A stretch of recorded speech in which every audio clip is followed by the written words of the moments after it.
सांगलीच्या महापौराची त्यांचंही नाव आज निश्चित झालं। विशेष म्हणजे महाधुरळाची 98वी बातमी खरी ठरली। 22 तारखेला आरक्षण जाहीर झालं आणि 10 मिनिटात महाधुरळानं 22 जानेवारी दिवशीच जाहीर केलं होतं की सांगलीचे महापौर धीरज सूर्यवंशी हेच होणार।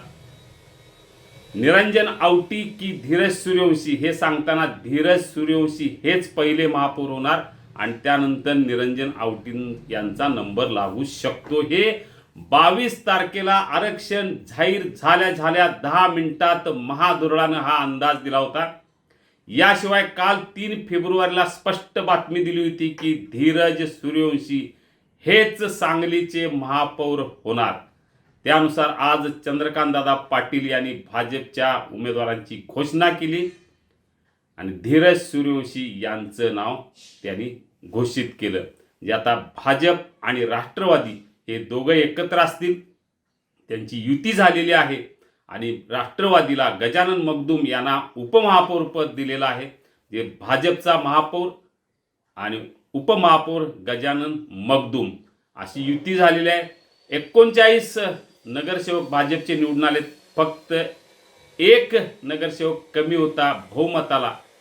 त्यामुळे शिवसेनेचे 2 नगरसेवक सोबत घेण्याची शक्यता होती, पण काटावर बहुमत घेण्यापेक्षा राष्ट्रवादीचे अधिकाधिक नगरसेवक सोबत घेऊन आता भाजप सांगली मिरज कुपवाड महापालिकेत आपली सत्ता आणणार हे नक्की झालेलं आहे। धीरज सूर्यवंशी यांचा पराभव झाला होता पूर्वी, भाजपच्याच काही नगरसेवकांनी दगाफटका केल्यामुळे हा पराभव झाला होता आणि तो पराभव पुसून काढण्यासाठी धीरज सूर्यवंशी यांनाच उमेदवारी भाजप देणार हे महाधुरळानं यापूर्वीच सांगितलं होतं। त्यानुसार आज चंद्रकांत दादांनी धीरज सूर्यवंशी यांचीच उमेदवारी जाहीर केली आणि महाधुरळाची 98वी बातमी खरी ठरलेली आहे। त्यामुळे ब्रेकिंग न्यूज देण्यात महाधुरळा आघाडीवर आहेच, पण तंतोतंत अंदाज महाधुरळाचे सातत्यानं खरं ठरत। कोल्हापूर महापालिकेतही महापौर रूपाराणी निकमच होणार आणि उपमहापौर अक्षय जरगच होणार। या दोन्ही बातम्या दिल्या होत्या। दोन्ही नावावर भाजप आणि जनसुराजने शिक्कामोर्तब केलं। इचलकरंजीची पण बातमी दिलेली आहे उद्या या नावावर किंवा आजच सायंकाळी या इचलकरंजीच्या महापौरच्या नावावर शिक्कामोर्तब होईल। तोपर्यंत सांगलीची ब्रेकिंग न्यूज आपली खरी ठरलेली आहे। 22 जानेवारीला दिलेली आणि 3 फेब्रुवारीला दिलेली।